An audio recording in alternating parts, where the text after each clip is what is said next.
Habang nagsasaya si Bato at Bongo dahil sa pagkakapanalo sa eleksyon bilang senador, ang hindi nila alam may isa pa silang kalaban. Ang Bato na mas matigas pa sa bato, ang batas. At Atty. Conti nagsalita na. Bad news, ICC ilalabas na ang warrant. VP Sara Duterte confident na sa impeachment. Mukhang mahihirapan na siyang makundig, pero may isang bagay ang hindi niya maiiwasan at ipanalo, ang ICC case. Ito ang tinatalakay sa SDA channel sa iyong araw na sa likod umano ng kasiyahan sa pagpasok ni Senador Bungo at Senador Bato de la Rosa ay may nag-aabang na panganib. Ito matapos inanunsyo na may warrant of arrest daw. At di lang yan, ayon pa sa analysis na sa pagpasok ng mga kaalyado sa Kongreso o sa Senado, mahirapan na daw uusad ang impeachment complaint laban kay VP Sara. Pero may panganib pa rin at yun ang bad news. Tatalakayin natin ito.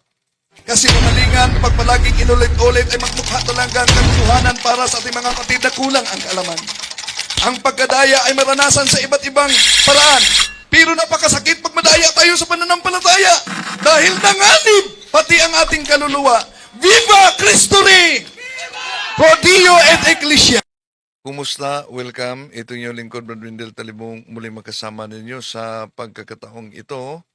At sa ating mga suking taga-subaybay, naniyahan natin, huwag kalimutang pindutin ang like sa ating live at huwag din kalimutan kung bago ka lang mag-subscribe at pindutin ang bell button para updated kayo, mag-comment at i-share ninyo mga kapatid.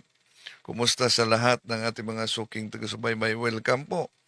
Ito tinatalakay sa SDA channel sa iyong araw ang good news na pagpanalo nila ni Senador Bato at ni Senador Bongo. Oh. At sabi dito na may inanunsyo na daw na warrant of arrest at kasali si Senador Bato.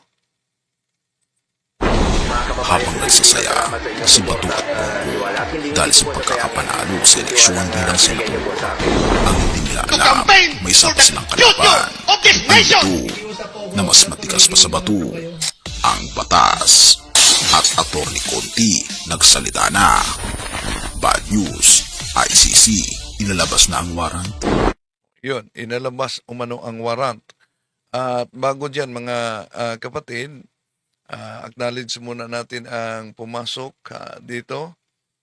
Sabi ni Hello, Bro Wendell, Aaron, tanong ko lang, meron akong rosary, pinablish ko sa online tapos nakita ko parang may stamp ng Masonic or Satanic. Ano po bang gawin? Double check muna, no? Kung talaga bang ang naturang rosary ay may kaugnayan sa Freemasonry o Satanic. No? Huwag agad gawin ang aksyon. Pwede i-picturean nyo, padala nyo sa messenger ko. Tingnan natin, kapatid. Okay? Tatalakayin natin ito mga kapatid, no? May warrant na daw. Conti. Sabi niya, sige, magbunyi kayo. Sige, mag-celebrate kayo. Sige, magpakasaya kayo. Sige, mag-party-party kayo. Kasi malapit na malabas ang arrest warrant nyo. At sabi ni Cristina Conti, malapit na gumawa kayo ng history kung saan kayong tatlo ni Duterte will be the first. Will First be what? the first Filipino to be detained and to stand trial at ICC and to be accused of crime against humanity. And later, President Duterte will be the first. Philippine history record. The first mayor to serve from the prison facility of the ICC. At may flash report pala na may inilabas ang Court of Appeal kaugnay sa, siguro alam na niyo, kaso ni newly elected ngayon Congressman Laila De Lima, no? Yung pagbasura sa kaniyang kaso ay ang pagbasura ay pinawalang bisa sa Court of Appeal. Tatalakayin natin yan sa susunod, mga kapatid. Ito ang tinatalakay sa iyong araw channel. Habang tila nagsasaya sina Bato at Bongo, may kalaban sila na hindi nabubuto at mas mapagsik sa botohan. Habang ang iba ay abala sa pagdiriwang ng tagumpay, may tahimik pero matalim na gumuguhit sa likod ng entablado ng politika. Sina Bato at Bongo matagumpay, nakangiti, nagwagi, pero masayang panalo, pero may bumubulong na panganib. Habang nagpapalakpakan ng kanilang mga taga-suporta, habang binabasa ang resulta ng halalan at sinasabing panalo na, isang maliit ngunit malakas na tinig ang pumuhit sa katahimikan. Si Atty. Cristina Conti, isang abogado ng karapatang pantao, nagsalita na, hindi para batiin, hindi para pumalakpak, pero para magbabala. May ICC warrant daw na paparating na hindi lang nangyari kay Duterte.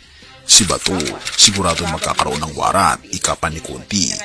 Okay, kayo, ano ang komento ninyo, mga kapatid, no? Sa naturang apahayag, eto si Bato at si Bongo, sa inyo, ano ang reaksyon ninyo? Kailangan bang haharap sila sa hustisya ng ICC? Katulad ni dating Presidente Rodrigo Duterte? Comment kayo. Pero hindi doon natatapos ang pasabog, dahil hindi lang si dating Pangulong Rodrigo Duterte ang tinututukan ng ICC, kundi pati na ang mga pinakamalapit sa kanya. Sino ba sila? Sina Senator Bato de la Rosa at Senator Bongo, dalawang pangalan na hindi lang kilala, kundi malapit din sa puso ng dating Pangulo. Pero paano nangyari ito? Sabi ng ilan, hindi ba't nanalo na sila sa eleksyon? Hindi ba't tinanggap sila ng tao? Oo, pero ang ICC ay hindi botohan. Hindi ito popularity contest. Ito ay hukuman, kung saan ang tanong ay hindi sino ang sikat, kundi sino ang responsable. Command responsibility, isang salitang mas mabigat pa sa pangalan. Pero nauna natin sinabi ni Senador Bato na kung sakali na may warrant of arrest, hingi siya ng tulong sa Senate President na hindi siya payagang isuko sa ICC umano. Yun ang naunang pahayag niya.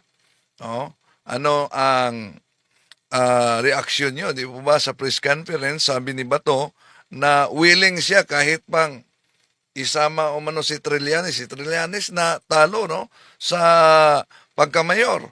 Okay, sa kanyang kandidacy. Hindi na kailangan pa ng CCTV o baril sa kamay. Sa ilalim ng batas ng Rome Statute, sapat nang malaman at hindi na kailangan kumilos para matawag kang sangkot. Kahit ang pagiging malapit kay Duterte ay hindi lamang sentimental, ito'y legal.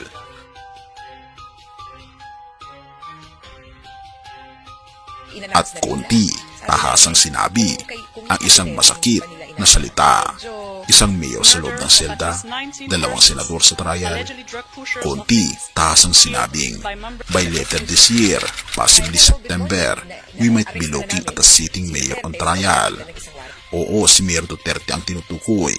Kahit nakakulong, ay nanalong mayor. Pero mas nakakagulat ang kasunod. Oh, so nanalo talaga. Pero tinatalakay natin kahapon dahil sa channel ng sa iyong araw ito, sa SDA ito, ay sabing idineklara daw umanong panalo sa mga tao si Nograles. Oh. Pero ang layo ng agwat. And we're looking at two senators of the Republic being on trial. Isang eksena na parang pelikula lang. Pero ito ay realidad. Pero bakit ngayon lang? Tanong ng ilan. Ang sagot ni Conte ay simple pero masakit. Dahil nabigo ang ating mga institusyon. Ang ICC ay hindi papasok kung kaya nating parusahan ang sarili nating mga kriminal.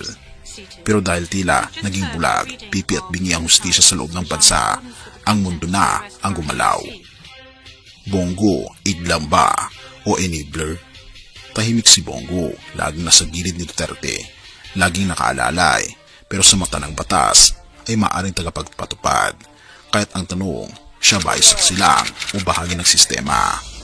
Ang sagot ay binubuo na ngayon ng ICC. May panalo pero may kakulangan ng pananagutan. Nakakapanalo sa halalan, oo, pero hindi ibig sabihin nito ay ligtas na sa batas. Ang eleksyon ay hindi shield, hindi armor. Ito ay papel, samantalang ang ICC ay kapangyarihang magdadala ng mga senador, hindi sa Senado, kundi sa sakdalang hukuman. Ang giyera ay hindi Duterte versus Marcos kaibigan, kundi si Conte ang nagsabi, this is not a Duterte versus Marcos war, it's people versus Duterte. At sa giyerang ito, hindi bala ang puhunan, kundi ebidensya. Hindi propaganda kundi testimonya, hindi kasikatan kundi katotohanan. Kaya ano ngayon ang mangyayari? Habang ang masa ay abala sa drama ng politika at sa kasiyahan ng eleksyon, sa ilalim ng mesa may lumalagta. Nasa dahig may mga pangalan ng sinusulat sa papel ng waran. At ang tanong ay hindi na sila ba'y huhulihin, kundi kailan. Hindi masamang magsaya, pero dapat tandaan, habang ikaw ay masaya, ang batas ay hindi natutulog. Dahil ang tunay na laban, hindi sa entablado ng halalan na gaganap, kundi sa harap ng isang hukom, kung saan hindi boto, kundi katarungan ang bibilangin. At ang tanong, totoo ba ang mga paratang kay Duterte, Bongo at Bato de la Rosa? Ang batas na ang huhusga. Have mercy, O God. Lucas 12, verses 2 to 3. Walang natatago na di malalantad at walang lihim na di mabubunyag. Kaya ang anumang sinabi ninyo sa kadiliman ay maririnig sa liwanag, at ang ibinulong ninyo sa loob ng silid ay pagsisigawan sa bubungan. Habang ang mundo ay nagpapalakpakan sa tagumpay ng ilan, habang ang hustisya sa lupa ay tila dahan-dahan o pinipigilan ng kapangyarihan, ang ating Panginoon Jesus ay nanatiling hari ng katarungan. Siya ang nagsabing, ako ang daan, ang katotohanan at ang buhay. 1:14 verse 6. Hindi siya nabibili ng boto, kaibigan. Hindi siya natatakot sa posisyon, kundi siya ang pinakamataas sa lahat. Hindi siya nasisilaw sa pangalan. Ang mundong ito ay kayang itago ang krimen, buray. At sa pagpasok sa ilang mga kaalyado, kung maalala niyo, kahit si Congressman Marcolita, yun ang sabi niya sa pangangampan niya na kailangang ipasok sila upang di matuloy daw ang impeachment complaint laban kay Vice President Sara Duterte. So, ano sa palagay ninyo? Sa pagpasok nito, di na ba talaga uusad ang reklamo laban sa Vice Presidente? Ang sinasabing epekto ng resulta nitong 2025 midterm elections sa impeachment ni VP Duterte.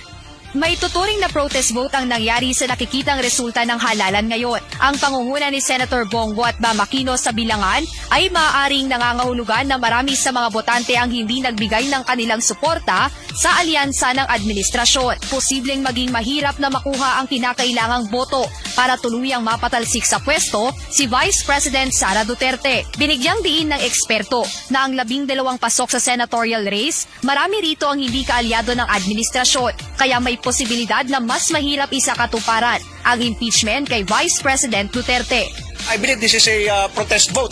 And kung makikita nyo sa Senate, no, yung mga nanalo, hindi maaasahan ni BBM yung mga yan. Sabi ko nga sa inyo, katulad si Ping Lacson at si Tito Soto, hindi naman mga Marcos loyalist yung mga yan. And nandiyan pa si Marcoleta, who is a lawyer, no? Magiging senator judge. So sa tingin ko, mahihirapang kunin yung necessary votes ng Malacanang to impeach Vice President Sara. Vice President Duterte, ligtas na nga ba sa impeachment? Pero paano kung may isang kasong hindi maikutan? Mukhang kampante na si VP Sara Duterte sa impeachment trial. Pero teka, bakit parang hindi siya mapakali tuwing nababanggit ng ICC? Simula pa lang ito, pero huwag kang bibitaw dahil habang iniisip ng marami na tapos na ang laban ni VP Sara sa Kongreso, may isa pang laban na hindi basta-basta. Isa na hindi niya kayang diktahan. Isa na kahit lahat ng senador ay bumoto ng acquit ay hindi niya kayang lusutan. Pero bago natin talakayin, iyan, isipin mo muna ito. Bakit tila ang lakas ng loob ni VP Sara ngayon kahit pa nakabinbin na ang impeachment trial? Impeachment trial, parang isang form ng political theater. Sa Davao City, matapos bumoto para sa 2025 elections, diretsahan ang sagot ni VP Sara. Kahit anong mangyari, guilty or acquittal, handa ako. Ibig sabihin ba nito, may kumpiyansa siyang kakampi ang Senado? Maaring oo.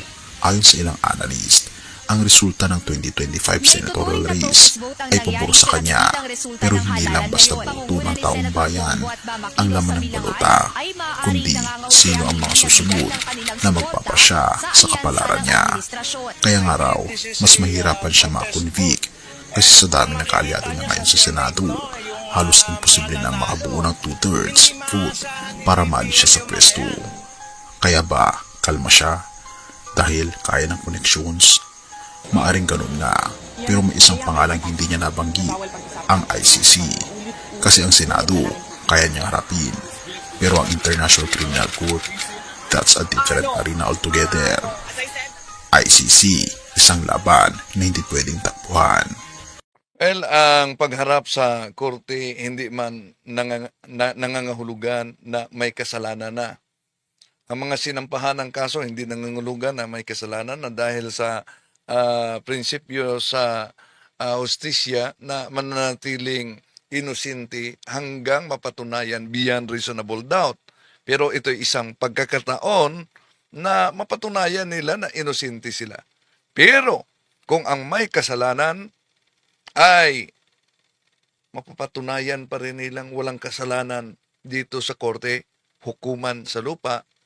Tandaan natin, Hebreo 9:27, tapos sa kamatayan, haharap tayo ng hukom. Yun ang tinatawag na particular judgment. Kahit ano ang posisyon natin sa mundong ito, bawat isa sa atin, malaki man ang posisyon, malaki ang ating panunugutan, haharap tayo sa hukuman. Kaya ang pagkakataon ay habang buhay pa tayo. Habang buhay pa ang tao, dahil naalala nyo yung magawa ng isang oring yung kulon, kulon ang sa Cebuano, gawa sa putik. Nang pinoform yan, basta basa, ma-form talaga. Pero pag titigas na yan, final na yan. Ganon din ang tao pag mamatay na. Final, haharap sa hukuman. Pwede man na malulusutan ang anong mga kasalanan sa mundong ito. Sa korte, sa kahit saang korte, dahil ang realidad, diba, napansin ninyo na mas marami pang abogado sa mga mamayaman kaysa kanilang kasalukuyang hinaharap na kasalanan. Si Pastor Apollo Kibuloy pala, nag-request sa Kumilik na ano daw, magpa-recount. Di matanggap ni Pastor Apollo Kibuloy ang pangyayari. Oh. Naniniwala talaga siya na may nangyaring daya. Kaya tingnan natin kung gagana ba ang request ni Pastor Apollo Kibuloy. Tatalakayin natin yan sa susunod. At may flash report, ito. Bad news ito kay Dilima, pero si Dilima haharap talaga sa korte. Bakit bad news, mga kapatid? Una, may inilabas ngayon sa Court of Appeals na pinawalang bisa ang naunang pag-dismiss sa kaniyang kaso. Sandali na, pasok muna ako. Okay. Habang di pa na-accept, basa muna tayo sa mga pumasok na nag-comment. Okay. Ito, si Nin Unatukod, Bro Windel, kumusta yung party list natin kay Doc? Di nakapasok. Di nakapasok. Mga 79,000 yung nakuha ba? Buhay party list, di nakapasok. You are what you think. Si Kibuloy gusto magsenado. Baka naman gusto na din magpresidente. Di nyo ba narinig yung sabi ni Kibuloy na kung siya ang magiging presidente, gawin niyang 5 pesos ang kilo daw ng bigas. Sabi yan ni Kibuloy, pag siya daw ang magiging presidente, una, di ba, sabi niya, yung lahat na pera ilagay sa kanyang kamay. At delikado, mawala sila si Bato at si Bungo dahil sabi niya, i-abolish niya ang Senado. I-abolish daw niya ang Kongreso. Lahat ng pera ay ibigay sa kanyang kamay. Gawin daw niyang superpower ang Pilipinas. Kasi, Pastor Apollo Kibuloy yan. Sandali muna Sandali muna. Okay. Di pa pala nagsimula ang punto por punto sa pagkakataong ito. Si MG Tumang, good evening. Si Mary Matano, hello, good evening. Ilagay ninyo ang address ninyo kung saan kayo nagsubaybay. Imagine, so maniwala talaga si Pastor Apollo Kibuloy na papasok siya dahil nag-request siya na manual counting. Manual counting. Di niya tanggap ang resulta sa halalan.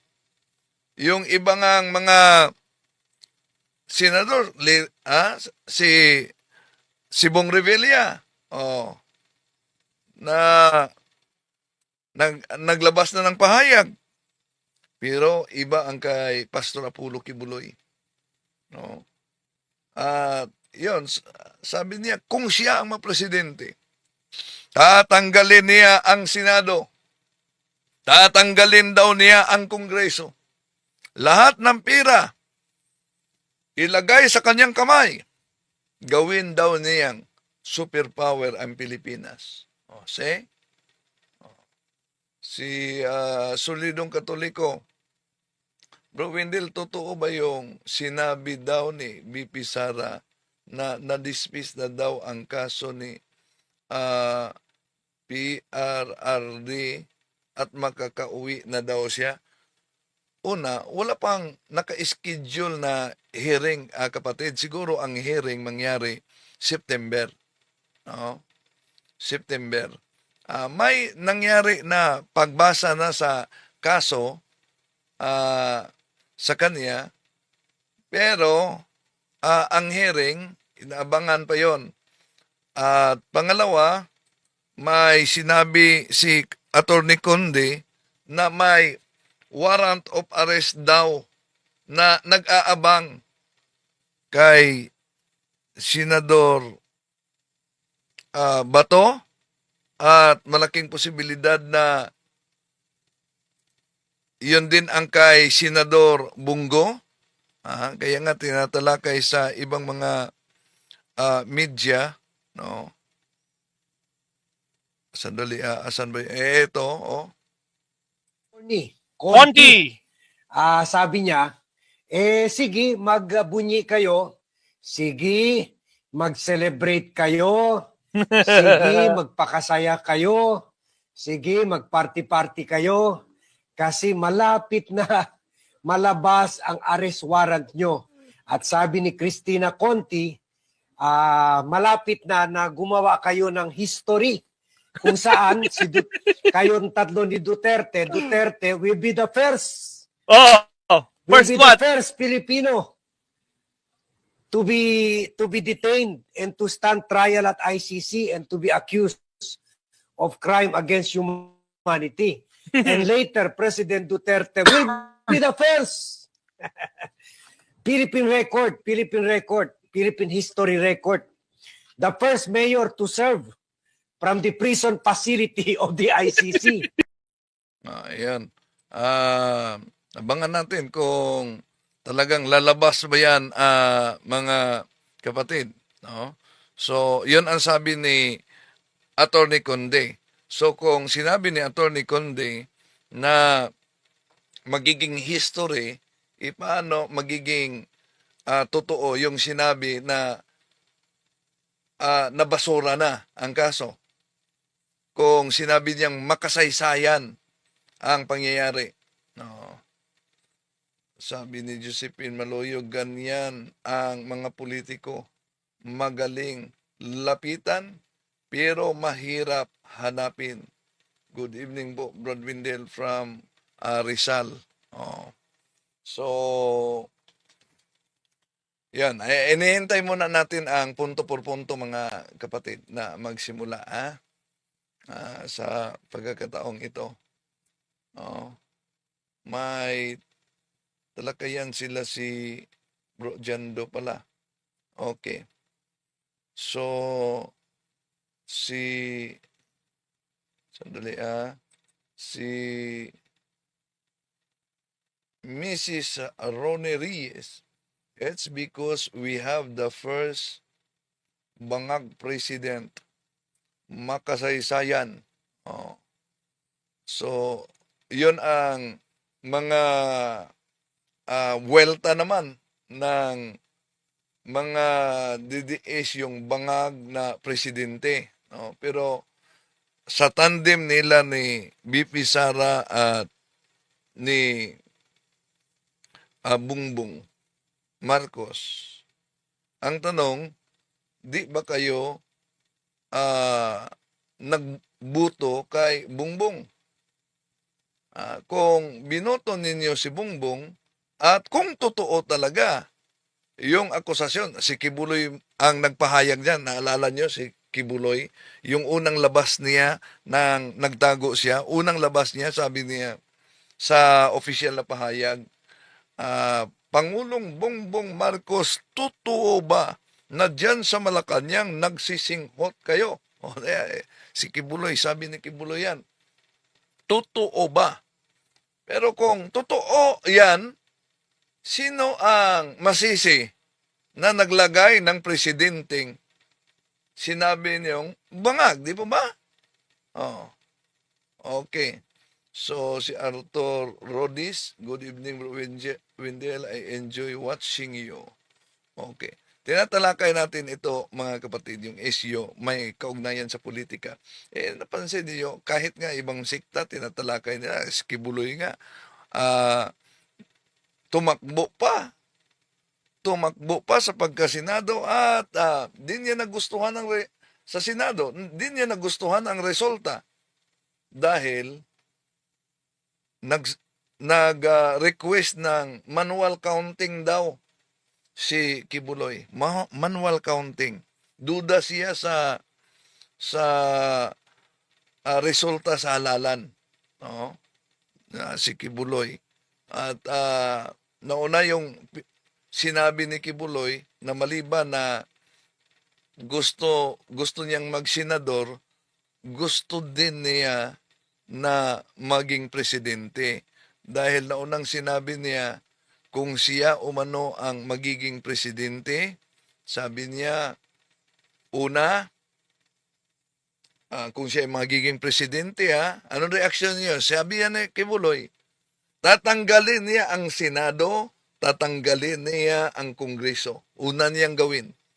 Pangalawa, anong pangalawa? Lahat na pira daw, ilagay sa kanyang kamay at gawin niyang superpower ang Pilipinas. Kasi, ano, sa palagay ninyo? To make his message known is our responsibility. So here we are to pledge our lives to the Lord of eternity.